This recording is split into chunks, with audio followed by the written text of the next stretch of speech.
नमस्कार साथियों, कैसे आप सभी। कुछ किए बिना ही जय जयकार नहीं होती, मेहनत करने वालों की कभी हार नहीं होती। साथियों, आज अपन चर्चा करेंगे रीट लेवल 1 पात्रता परीक्षा के बारे में। उसकी तैयारी अपन किस प्रकार करें और क्या क्या आपको पढ़ना चाहिए, क्या गाइड होनी चाहिए। मैं हूं आपका दोस्त कृष्णकांत उदय, अध्यापक और एक्स राजस्थान पुलिस।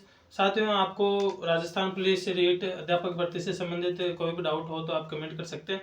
तो साथियों, बहुत सारे साथियों के मन में प्रश्न है कि अपन रीट पात्रता की परीक्षा वापस दें या नहीं दें, जिन्होंने पिछली बार क्वालिफाई कर रखा है। तो जिन्होंने पिछली बार अच्छे नंबर से क्वालिफाई कर रखा है तो उनको तो देने की जरूरत नहीं है, क्योंकि रीट की पात्रता अब आजीवन है। जैसे कि 150 नंबर का आपका पेपर होता है, 150% का आपका पेपर होता है। उसमें से आपके 100 प्लस नंबर हैं, 100 प्लस% सही हैं, तो आप मतलब मेंस की तैयारी करिए। और इसके अलावा अगर आपके थोड़े बहुत नंबर कम हैं, जैसे कि जनरल कैटेगरी में 90% सही चाहिए, SC ST के लिए 82-83% होने से मतलब ज़रूरी है।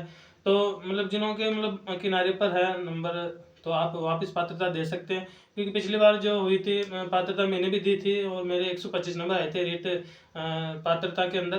तो अगर आपके नंबर कम है तो आप वापस दे सकते हैं, वैसे वो आजीवन के लिए भी है। और हो सकता है सरकार चेंज हो गई तो कुछ बदलाव भी करे, तो आप जहाँ तक हो आप अगर पात्रता दे देंगे तो आपके लिए अच्छा होगा, क्योंकि इसके अंदर साइकोलॉजी भी है, गणित भी है, हिंदी संस्कृत सभी चीज़ें हैं। तो आपकी जो तैयारी है वो कंटिन्यू रहेगी।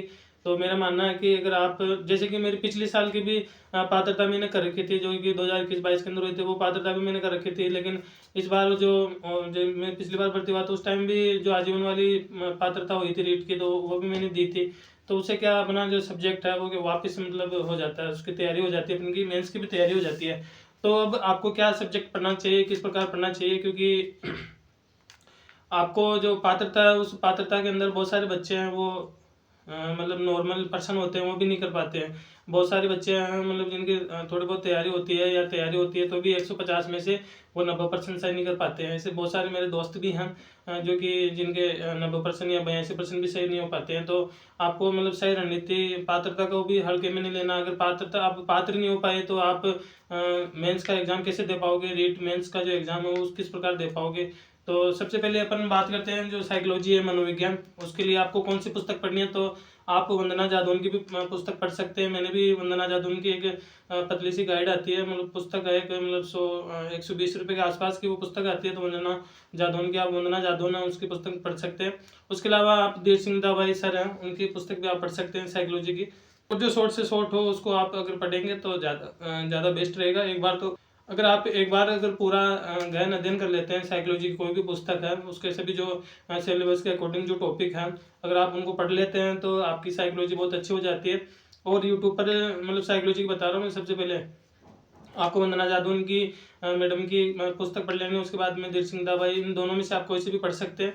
उसके बाद में आपको यूट्यूब पर कोई सी भी एक मैराथन क्लास साइकोलॉजी की, जो बाल मनोविज्ञान है, रीट लेवल 1 रीट L2 के दोनों के लिए सेम ही है। तो आप कोई सी भी मैराथन क्लास है उसको आप देख सकते हैं। तो उसको आपका मतलब पूरी जो तैयारी है आपकी जो साइकोलॉजी है वो आपकी मतलब पूरी कंप्लीट हो जाएगी। और उसके अंदर आप 30% आते हैं साइकोलॉजी के अंदर। तो उसके अंदर जो 25% है वो मतलब साइकोलॉजी के आते हैं, और 5% ऐसे व्यवहारिक पर्सन आते हैं, व्यवहारिक पर्सन आते हैं। तो आप मतलब अच्छे से तैयारी करें। आपका मतलब उसके अंदर अगर आपके सब जैसे कि 5 पार्ट होते हैं पात्रता के अंदर, 150 प्रश्नों को 5 भागों में डिवाइड कर रखा है। तो आपको हर पार्ट के अंदर लगभग 25% सही करेंगे तो आप बहुत अच्छी रेस के अंदर रहेंगे।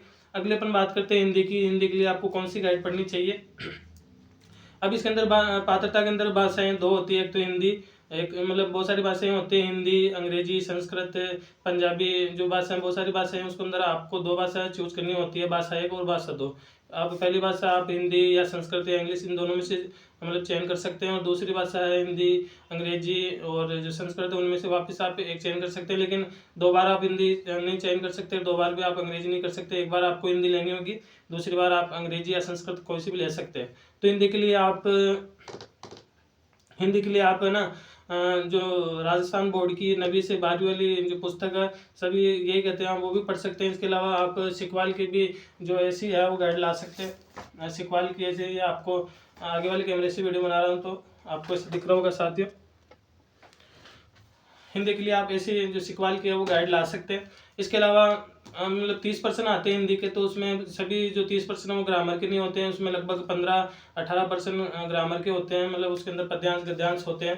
तो आपके 15 से 18% आपके उस व्याकरण के होंगे, और जो 10-15 मतलब 10% के आसपास आपकी शिक्षण विधियाँ होती है। शिक्षण विधियाँ भी आपकी अच्छे से आप 25+% तब भी कर पाएंगे जब आपकी व्याकरण और हिंदी जो शिक्षण विधियाँ हैं वो दोनों आपकी मतलब बढ़िया हो। इसके अलावा जो संस्कृत है उसके लिए आप साफल्यम की पुस्तक पढ़ सकते हैं। साफल्यम की किताब आती है, सिक्वाल टाइप की, मतलब दूसरी पब्लिकेशन की है वो साफल्यम की, तो आप उसको पढ़ सकते हैं। उसको भी मतलब उसके अंदर भी शिक्षण विधियाँ और जो 15 या 17-18 नंबर के आसपास है ग्रामर आती है, मतलब व्याकरण आती है संस्कृत की। अगर आप इंग्लिश लोगे तो आपकी 17-18% के लगभग ग्रामर आती है, और जो लगभग 10-12% आपके जो है शिक्षण विद्या की आती है, टीचिंग मेथड के आते हैं। इसके अलावा गणित के लिए आप सिक्वाल की ऐसी पुस्तक पढ़ सकते हैं।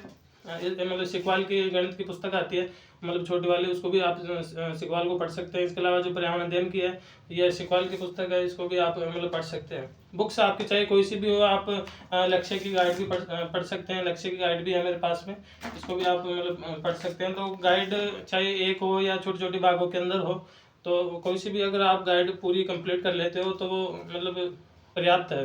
अगर आप बहुत सारी गाइड लाकर अलग अलग पढ़ोगे, या मतलब आप इसको नहीं पढ़ोगे उसको नहीं पढ़ोगे, तो आपका मतलब कन्फ्यूजन की स्थिति में रहोगे। तो आप कोई सी भी एक गाइड है उसको पढ़ लो, उसके बाद में यूट्यूब पर किसी भी जो टीचर हैं उनके एक बार आप मैराथन क्लास ले सकते हैं। तो इससे जो आपका जो पूरा जो है सब्जेक्ट वो पूरे एक बार में मतलब कवर हो जाता है। जैसे कि आपने एक दिन के अंदर पूरी हिंदी पढ़ दी, हिंदी पढ़ने के बाद में शिक्षण विद्या आपने पढ़ दी, फिर बाद में आपने मैराथन क्लास देख लिया 3-4 घंटे की, उसके अंदर आपकी पूरी चीज़ें कवर हो जाती है। तो इस प्रकार एक सब्जेक्ट है वो आपका 1 या 2 दिन के अंदर कंप्लीट हो जाता है। इसी प्रकार सितंबर के अंदर आप पूरी पात्रता की जो तैयारी वो मतलब शॉर्ट एंड स्वीट में कर सकते हो।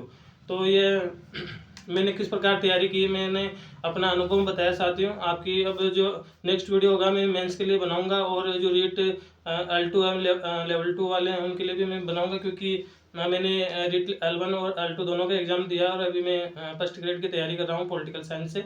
मैंने BSc भी कर रखा है। तो साथियों, आपके किसी भी प्रकार के वो भी डाउट हो तो आप कमेंट कर सकते हैं। मैं हूँ आपका दोस्त कृष्णकांत दुबे। आप मुझे इंस्टाग्राम पर भी फॉलो कर सकते हैं, वहाँ पर भी मैं मोटिवेशन वीडियो बनाता हूँ। तो साथियों, मिलते हैं नेक्स्ट वीडियो के अंदर। जय हिंद, जय भारत, नमस्कार, थैंक यू।